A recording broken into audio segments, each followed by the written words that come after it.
Welcome to Living Chassidus. Together, let's live the Chassidus we learn.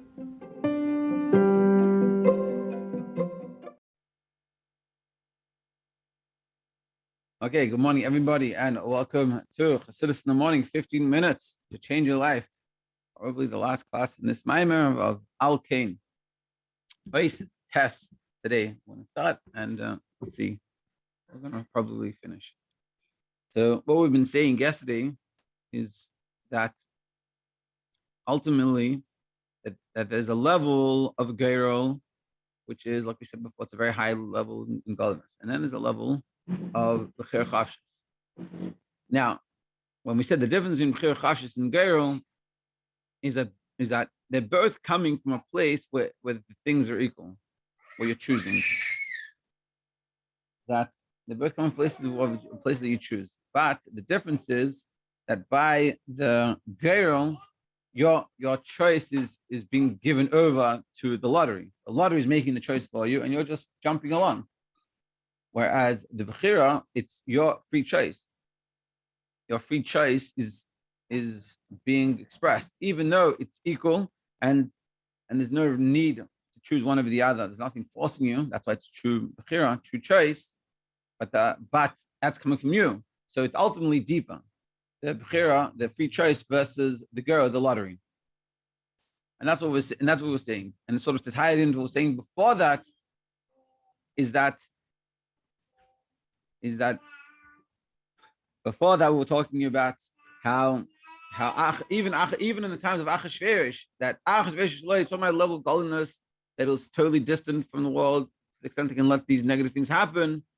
But ultimately, God still it wasn't a high enough level to reach destroy the Jewish people, because it's Achrish and Rashis, there's a beginning, there's an end. So ultimately, there's a difference between Haman, Harasha, and the Yidden, Shemal Mitzvahs Kirimin. And being that there's a difference, so we'll never get destroyed. But there's and what we're bringing out here is that that's why Haman had to use the lottery. The lottery had to reach a level above this. That was our question. Why not just stick to Achashverosh? The time was Hushchup name Yisrael. At that time, the Jewish people suffered a lot. So why can't he just destroy the Jewish people? But he realized that's not a high enough level to reach. It's reached a level of godliness that was so equal that Haman Arasha and a Yid, the Mal versus Kimimain, are equally insignificant. And that's why I made the lottery. But what we're saying is, and we're going to discuss this, we're going to finish it off today discussing this point. What we're going to say is that what is happening, that it's true. Haman reaches a level of lottery that we are equal. Haman Arasha and a Yid that is Tzaddik are equally distant, so to speak, equally insignificant to God. But on the level of the Bechira Chavshis, on the free choice that Hashem has, that it's a true free choice, that those two levels are totally equal. He doesn't see any difference. On that level, together with that, Hashem chooses us. Not because he's forced in any way, but one's better than the other, over the other. It doesn't matter, the birth, it doesn't make a difference to him, but he chooses us. And that's why when the lottery happens, which is a lower level, it's always going to make sure that it's a positive thing for the Jewish people.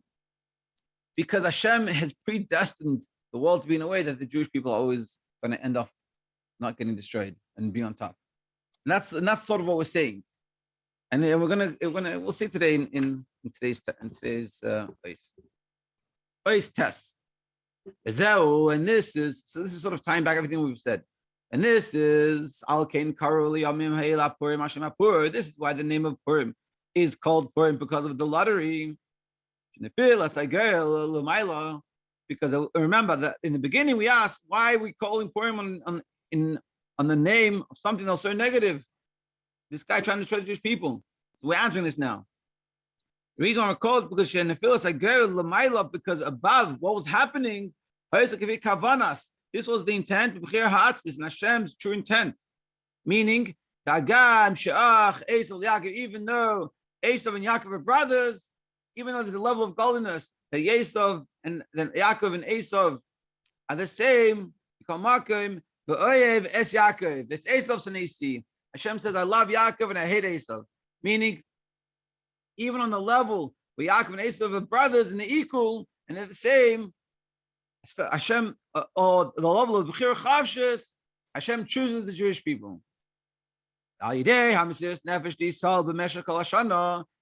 the Mesiras Nefesh of the Jewish people throughout the whole year, in Mesiras Nefesh, what's the Mesiras Nefesh?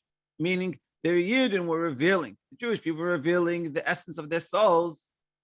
This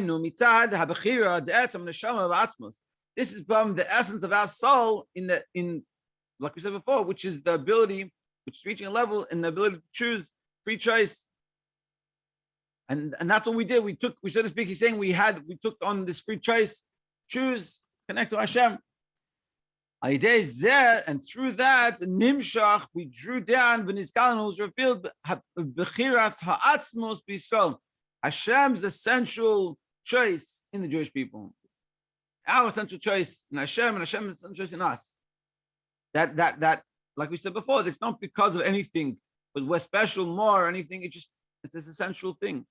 By day and through that, Gam Hagirol, that causes also the lottery, the Lamaila, which is coming from above. The lottery causes that even when the lottery, which is coming from a bad thing, and Haman thinks it's a good thing for him, really it's a good thing for the Jewish people.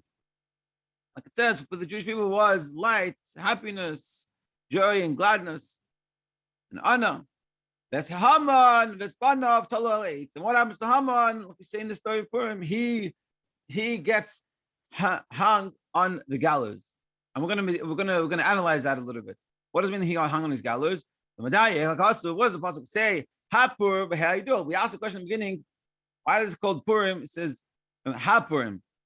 Hapur, the lottery. What does it mean, the lottery? The lottery that is known. What does that mean? Shikoyal, Push, Hipil, Haman, Kanal, Sifei. It's like we said, Sifei.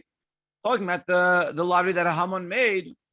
Because Kayadei, Hanes, the Purim, because through the miracle of Purim, the whole story that we have, this gala, it revealed Shegama Push, Hipil, Haman, even this lottery that we thought Lechatchila is a negative thing.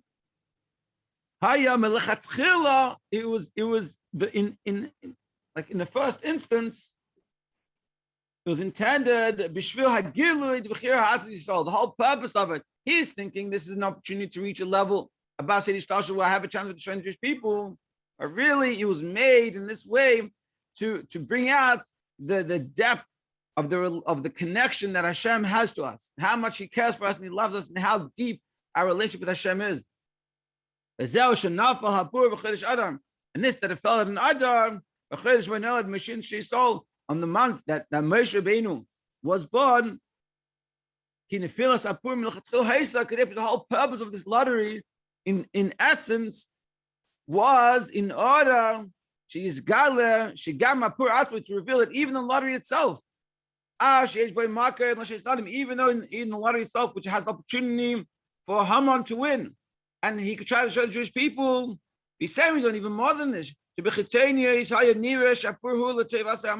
more that it looked seemingly on the first instance, and this is how we understood it before we learned the Maimon, it was a negative thing. I chose it because until the fact that there was this decree to show Jewish people, but the whole purpose of it was really was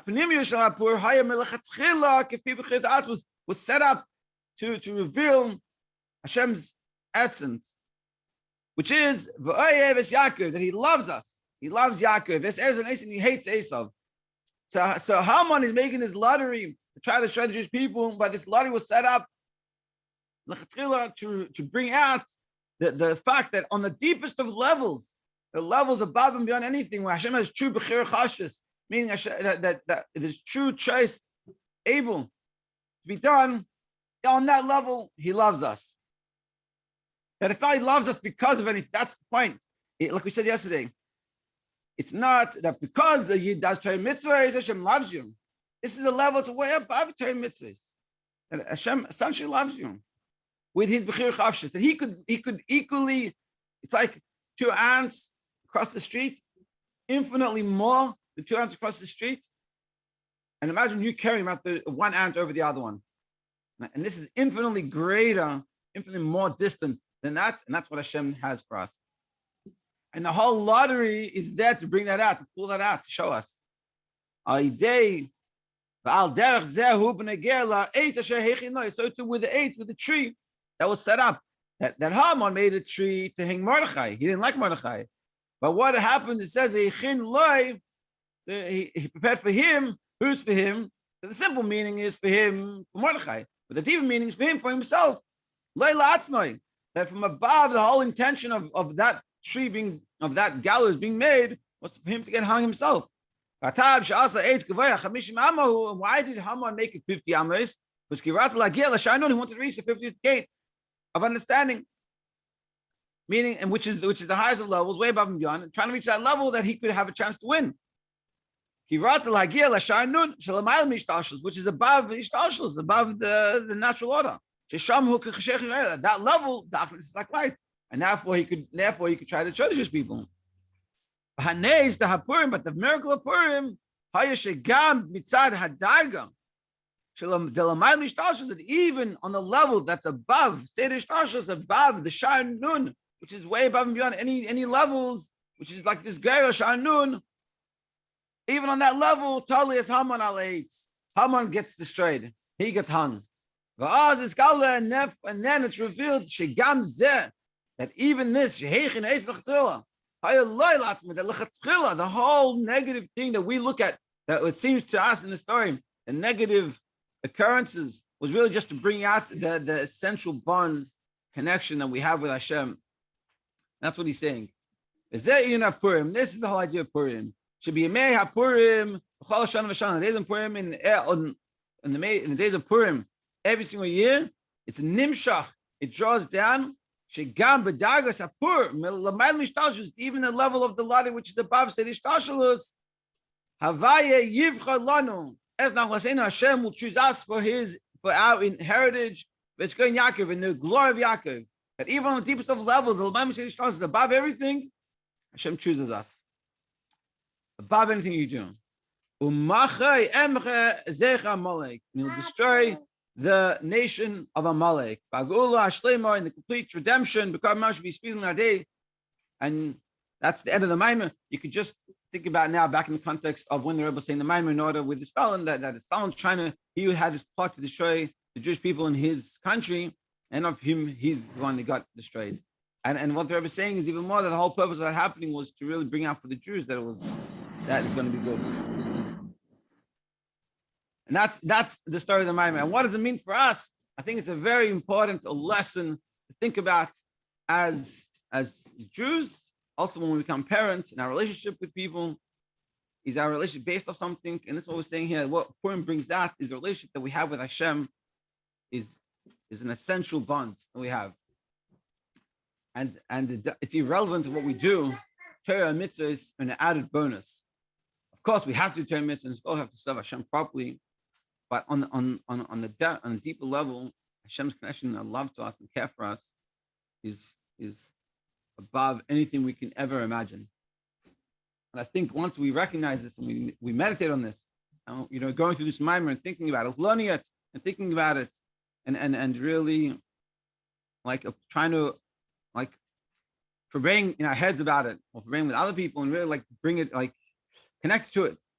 That will help us with this understanding, which will help us be able to serve Hashem properly, coming from a place of strength and of connection and of love and enjoyment and an appreciation that how grateful we should be for such an opportunity that we've been given.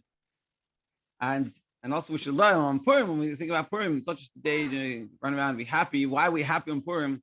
Are we happy because we can give them a shachmanos and we can drink and we get dressed up? Are we happy from the recognition of the whole Purim story showing us how connected we are to Hashem and how much Hashem loves us?